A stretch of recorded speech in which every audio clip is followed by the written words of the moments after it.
آج میں نے بیان میں کہا کہ ہمارے بلوچستان کا وزیر اعلیٰ اتنا دلیر ہے کہ غریب معصور ہے، بند ہے حضرت عثمان کی طرح، اور خطرہ ہے کہ باہر نکلوں گا تو عورتیں جوتے ماریں گے۔ پچھلے دنوں آپ دیکھیں وہ مفتی جو مینگل صاحب ہیں، انہوں نے سیدنا عثمان کے لیے اتنی بےہودہ اور گستاخانہ تمثیل بیان کی اور کہا کہ یہ جو ہمارا بلوچستان کا وزیر اعلیٰ ہے نا، یہ بھی محصور ہوا ہے، بندہ ڈرتا ہے لوگوں سے حضرت عثمان کی طرح۔ اور ایک ہی جملے میں انہوں نے بولا ہے کہ باہر نکلوں گا تو عورتیں جوتیاں ماریں گی مجھے، ڈر کے تو بیٹھا ہوا ہے ادھر۔ اور بیوقوفی دیکھیں، یہ وہ مولانا فضل الرحمان صاحب سے فون پہ واٹس ایپ پہ بات کر رہے ہیں، دوسری طرف سے فضل الرحمان صاحب کی بات آ رہی ہے، وہ بھی ہنس رہے ہیں اس کے اوپر۔ مولانا فضل الرحمان صاحب آپ بھی اس میں شامل ہیں، آپ ہنسے ہوئے ہیں، صرف یہ مینگل صاحب نہیں ہیں، آپ بھی شامل ہیں۔ اور وہ بیوقوف جو شاگرد ہے وہ اس کی ویڈیو بنا کے اس نے چڑھا دی ہے، اگر وہ بند کمرے میں ہوا ہوتا کسی کو پتہ ہی نہیں چلنا تھا، اب چڑھ گئی۔ تو کچھ لشکر جنگوی کے جو لوگ تھے یا سپاہی صحابہ کے، جو آج کل اہل سنت والجماعت کے نام سے ہے،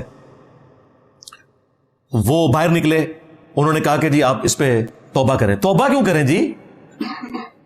صحابہ کی گستاخی والا 10 سال کی قید والا اس کے اوپر لگاؤ نا، جرم کیا نا، توبہ کیوں؟ کوئی اور کرے تو اس کی توبہ قبول نہیں ہے، اپنی باری ہے تو توبہ کرے۔ انہوں نے توبہ نہیں کی، انہوں نے آگے کہا کہ جڑا ہے نا جڑا آ کے میرا مناظرہ کر لوے۔ میں کوئی ایسی غلط گل نہیں کی تھی، میں نے تو صرف محصور ہونے میں نا ایگزامپل دی تھی۔ یہ جو عورتوں کے جوتیاں مارنے والی بات ہے، یہ تو میں نے اس وزیر اعلیٰ کے لیے کی ہے، حضرت عثمان کے لیے نہیں کی۔ تم نے ایک ہی گو میں بات کی ہے، ٹھیک ہے، اس غلیظ انداز کے اندر تم نے جو گفتگو کی، یہ گفتگو اگر کسی اور فرقے والے نے کی ہوتی یا میں نے کی ہوتی تو آج تم نے پورا ملک بند کیا ہوتا۔ اور پھر کئی مولوی دفاع میں نکل آئے ہیں دو بندی، انہوں نے کہا نہیں جی اس طرح تو مثالیں دینے سے کچھ نہیں ہوتا، حالانکہ اس نے مثال خود دی تھی۔ اس نے یہ نہیں کہا کہ کافر کہتے تھے کہ حضرت عثمان غنی رضی اللہ تعالیٰ عنہ جو ہیں وہ ڈرتے تھے اس طرح، یا یہودی کہتے تھے ڈرتے تھے، وہ تو بکواسیات کر سکتے تھے۔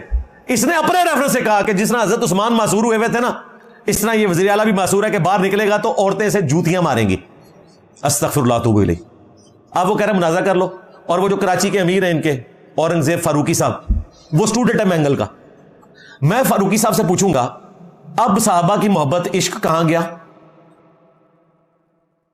سیدنا عثمان کی عصمت اور عفت کی حفاظت آپ نے صرف اس وقت کرنی ہے جب کوئی شیعہ بھونکے، غالی رافضی بولے۔ اگر تمہارا اپنا استاد صرف اس لیے کہ وہ دیوبندی ہے تمہارا استاد ہے اور وہ معافی بھی نہیں مانگ رہا، وہ تعویل کر رہا ہے، اور تعویل بھی ایسے عجیب انداز میں کر رہا ہے کہ جو تعویل قبول نہیں وہ سیدھی طریقے سے کہتے ہیں غلطی ہوگی۔ دوسری طرف بریلوی علماء کہہ رہے ہیں کہ ٹھیک ہے ہمارے سے مناظرہ کر لو، وہ علیحدہ سے ولاگ چڑھا رہے ہیں، ان کو بھی موقع مل گیا ہے ان کو نیچے لگانے کا، حالانکہ ان کے اپنے بابوں نے بھی بڑی گستاخیاں کی ہوئی ہیں۔ تو یہ میں آپ کو بتاؤں، گستاخی کی بات کرنا، یہ کہنا کہ جی فلاں گستاخ رسول ہو گیا، فلاں گستاخ صحابہ ہو گیا، فلاں گستاخ اہل بیت ہو گیا، یہ صرف فلاں کے لیے ہوتا ہے، اپنے جب ان کے کرتے ہیں ان کے دفاع کے لیے باہر نکلتے ہیں۔ مولانا فضل الرحمان صاحب کا کام نہیں تھا کہ باہر نکلتے ابھی ایک شٹ اپ کال دے دیتے نا مینگل کو، ادھر اس نے ختم ہو جانا تھا۔ ظاہر ہے کہ اس نے بھی تو بیعت کی ہوئی ہے نا ان کے ہاتھ کے اوپر، پولیٹیکل لیڈر تو مولانا فضل الرحمان صاحب کو مانتا ہے نا مینگل بھی، اور کہتے ہیں جی استاذ العلماء ہے۔ ابھی تو میں اس کے وہ جو گندے اور غلیظ لطیفے جو یہ اسٹوڈنٹس کو سناتا ہے وہ بھی آپ نے یوٹیوب کے اوپر دیکھے ہیں جس قسم کے لطیفے، اور سامنے قرآن رکھا ہوا ہے، بخاری شریف رکھی ہوئی ہے، اور ایسے ایسے بےہودہ لطیفے یہ سناتا ہے۔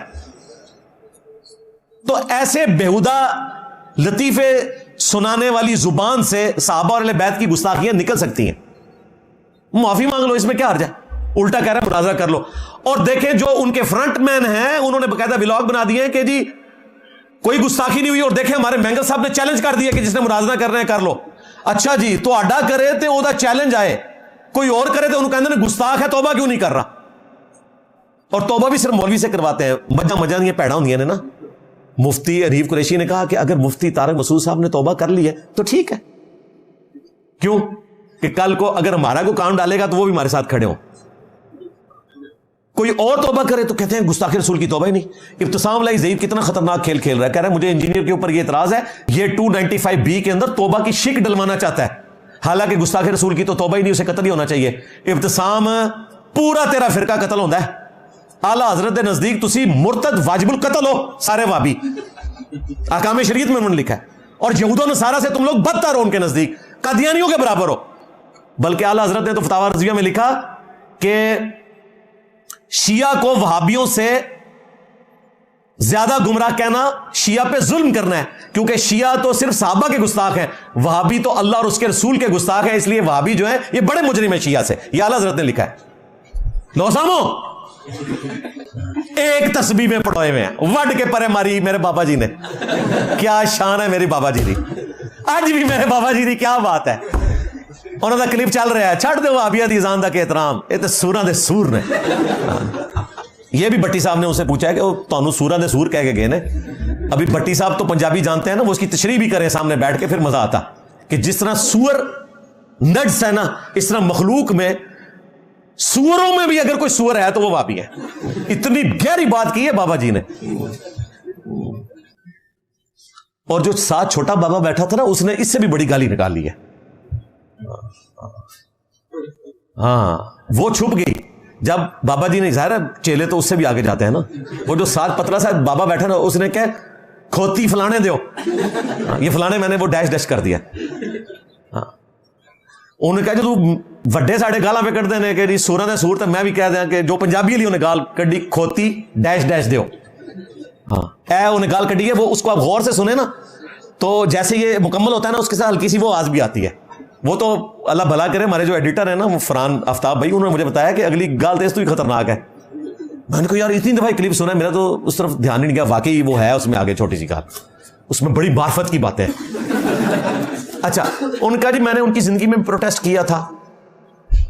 وہ بھٹی صاحب کہہ رہے تھے کہ یار وہ تمہیں سور کہیں، اور انجینئر صاحب اہل حدیث کی تعریف کر رہے ہیں وہ مردود ہیں، اور یہ کہتے ہیں وہ انجینئر ہیبچوئل ہے. اور وہ خادم رضوی صاحب نے ایک بار ہی سور کہنا چاہیے، تو تسی سور ہو گئے. پیچھے ان کے گل رہ گئی، تو انہوں اسلام تو ہی باہر کاٹ دیتا اعلیٰ حضرت نے اور ان کے ماننے والوں نے. پیچھے کیا رہ گیا؟ تو اصل میں جس طرح بنو اسرائیل کو بچڑے کی محبت پلا دی گئی تھی، اس طرح ان بنو امیہ کے خدمت گزاروں کو بنو امیہ کی محبت پلا دی گئی ہے. اور بنو امیہ سے مراد نعوذ باللہ میں سیدنا عثمان یا سیدہ ام حبیبہ کو نہیں کہہ رہا، ظاہر ہے ان کا تو ہم احترام کرتے ہیں. ام حبیبہ تو وہ ہیں جنہوں نے تمہارے ماموں اور تمہارے نانا کی ڈانٹیں کھائی ہوئی ہیں اسلام قبول کرنے پہ، اور ہجرت حبشہ کی ہوئی ہے. بعد میں تم لوگ مسلمان ہو کے تمہارے نانا اور تمہارے ماموں یہ کہیں کہ ہم رسول اللہ کے رشتہ دار ہیں، ہم اہل بیت کے ساتھ جڑ گئے ہیں. اور جب ام حبیبہ ہماری ماں نے اسلام قبول کیا تھا، سابقون الاولون میں وہ آتی ہیں، اور انہوں نے اپنے ہسبینڈ کے ساتھ ہجرت حبشہ کی تھی. وہ تو مردود جا کے وہاں پہ کرسچن ہو کے مر گیا نا. عبید اللہ جو تھا المستدرک للحاکم میں آتا ہے، صحابی تھا، کرسچن ہو کے مر گیا. پھر رسول اللہ نے ان کی دل جوئی کے لیے خود ان سے شادی کی، ام حبیبہ سے. ام حبیبہ کے پیچھے یہ اپنے ماموں اور نانا کو چھپاتے ہیں. کہاں ام حبیبہ، کہاں سیدنا عثمان، کہاں عمر بن عبدالعزیز، اور کہاں وہ لوگ کہ جن کے پیچھے تم ان سب کو چھپا رہے ہو. اللہ سے ڈر جاؤ. فرقوں کی دکانیں بند. The damage has been done.